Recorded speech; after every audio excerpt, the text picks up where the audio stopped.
Biggest thing with chains is just make sure you have them set at the proper height.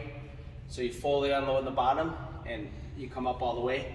And ideally, you're keeping a little chain contact at the top. Unless you want to have instability, then you could have the chains a little shorter at the top. So I'm going to teach you how to find your optimal grip for just normal benching, whether it's a flat bench, barbell benching, barbell incline, barbell decline. And I'm also going to show you close grip. So I'll show you how to do both of these in this video, in this segment. And typically at Higher Power, we typically favor more of a moderate grip. We don't like to go super wide, we don't like to go super narrow. The reason is when you do wide grip benching, you tend to put a lot more force in your shoulder, about 1.5 times the force. And one of the things we know is that world-class bench press, athletes, power lifters, these guys tend to be able to lift for a long time, very heavy weight. They tend to favor more of a narrow grip. So we tend to do a little bit more of a narrow grip. So to first define just your optimal grip, what you do is you go just stand shoulder width, feet a little narrower than shoulder width, bring your thumb to your thigh, and then just kind of come straight up. That's going to be about right for most people. Now you can come in a little bit narrower, you can come out a little bit wider, but this is going to be here, and then we'll adjust it from there. That'd be for your classic grip. So now we're going to go ahead and lie down, and we'll show you from a different angle. So now here's about my width from my thighs. I'm just going to go ahead and go down. And I actually like to go just a little narrower from there. So for me, what I like to do is I like my first knuckle to line up with the bar right there, and then wrap the thumb.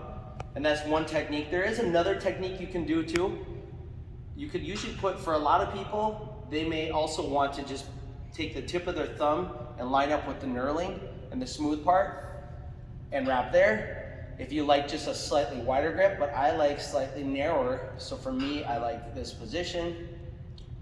Now for a close grip, typically for most people, we teach 1 finger in or 2 finger in on the smooth. So that's how you do close grip. And then of course, wide grip for me would be out on these rings right here, pinky on the rings. So it's gonna vary based on you, but that's what we found to be best.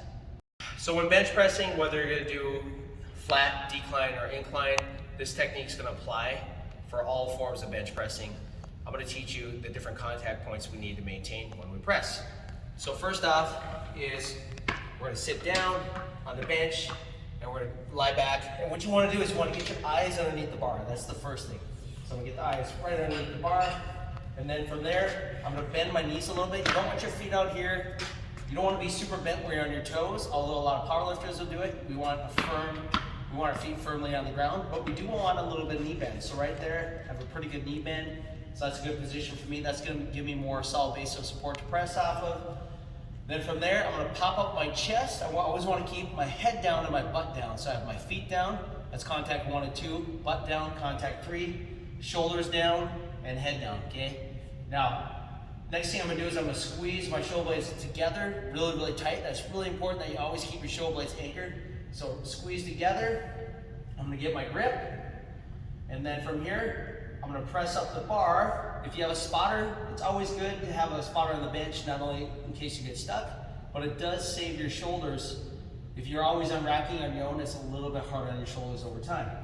So first thing I'm gonna do is I'm gonna press up, straight, bring the bars straight forwards. I'm gonna turn my elbows in a little bit, and then I'm slowly gonna come down either to the chest, or the biggest thing is range of motion. We always want a pain-free range of motion. Ideally, we're coming down to that chest, but if you're having a lot of pain, then you should use a range of motion that would be different for you. Maybe you would put a towel on your chest, or a board, or you would just simply stop. We want maximum pain-free range of motion. And another thing too, as far as with this grip, I always want, when I press, you don't want your elbows flaring out with any type of grip, okay? Whether you're super wide or narrow, you always want your elbows turned in a little bit. As you press, your elbows are turned in as opposed to being up here. If your elbows come above your 90 degrees, you're gonna have a lot of pain in your shoulder. You're gonna create shoulder problems in your shoulder. So keep your elbows down, below your shoulder, ideally somewhere between a 45 and 60 degree angle. One thing we should talk about is bar path too. What happens is when people press, a lot of times they're gonna press in their arm, they're gonna press forwards We're gonna press up and forwards like this. You can see my arms at an angle towards my body as opposed to being 90 degrees. What you wanna do is keep your shoulder blades tight. You're gonna come down and the bar is gonna come down and slightly forwards. And then as you press, you're gonna press the bar up and slightly back. Down and slightly forwards, up and slightly back. But as you're pressing, your forearms should be vertical at all times. So what you wanna avoid is, avoid pressing forwards like that. Forwards like that. That's really hard on the shoulders and you have no leverage. Instead, keep your elbows under the bar at all times. Press up and slightly back, down and slightly forwards. And what you're doing is you're literally approaching, in the flat press, you're going to be approaching your sternum. So you're always controlling down and your target is right around the sternum or right around the line of the nipples and slightly below.